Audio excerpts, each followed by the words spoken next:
welcome back. Back in March, Congress passed the CARES Act, or the federal stimulus bill, which would give states money to help them during the ongoing pandemic. Joining us once again, Sarah Godlewski, our state treasurer. Sarah, how much money did Wisconsin get in this CARES Act? Well, I think it depends on what kind of calculation you are looking at, whether it is just directly to the state or what actually trickled down to local government. It was a few $1,000,000, hundreds of millions.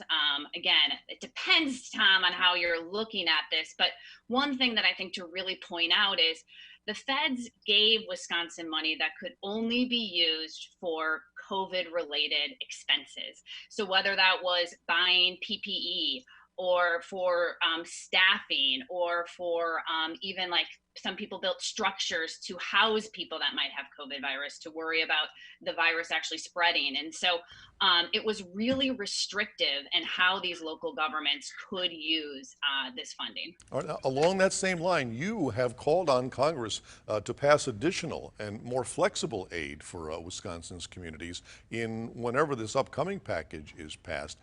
Tell us why. What sort of flexibility are you looking for here? Well, I will tell you, Tom, I never thought that we would be here. I mean, we are now several months away from when the coronavirus hit, and we are seeing record-breaking coronavirus cases here in the state of Wisconsin. And so in talking to local treasurers, the one thing that is they're really worried about is how do they continue to provide these essential government services?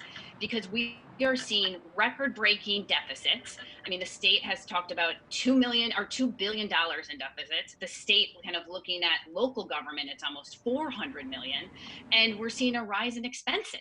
And so the question is, how do we pay for things? But we need these services now more than ever in the middle of a health pandemic. You recently brought together the Wisconsin County Treasurers Association. That doesn't happen very often. First of all, what are the duties of this association? So just like they're the chief financial officers for their communities. They collect property taxes. They help to ensure that we have strong revenue streams. And when people were looking at their budgets across our state, we started having conversations. Are you worried about being able to pay for these essential services? And I think one of the things, Tom, I want to point out is that across the board, this was bipartisan. And people said, look, we are worried and we are doing everything we can, whether it is making budget cuts to using their rainy day funds. But at the end of the day, this deficit is bigger than the Great Recession. It's something we've never seen before. And so we need more assistance to be able to provide the basic services that are critical for our economy to recover. And so we all came together to say, look, this is really important and we need Washington to step up and do something for us back here in the state of Wisconsin. So what did you come away with from that meeting as far as what they thought their most critical concerns were, most critical needs were? So let me just give you an example of a local treasurer that I was talking to about.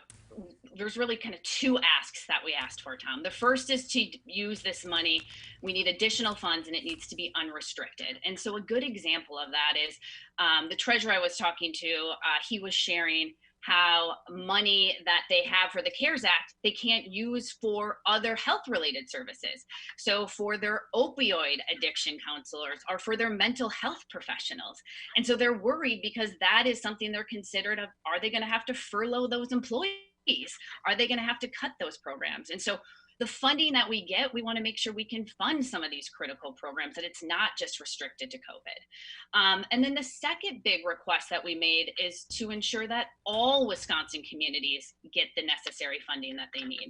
So in the previous CARES Act, it was really focused on urban areas. And so in Wisconsin, it was three specifically. It was Madison, it was Milwaukee, and Milwaukee County. And we know this virus knows no boundaries. Whether you live in Green Bay, Wausau, or Superior, you're dealing with COVID-related issues and you're dealing with a loss of revenue and increase in expenses. And so we wanted to make sure that all communities got the resources they needed to keep their people safe and healthy.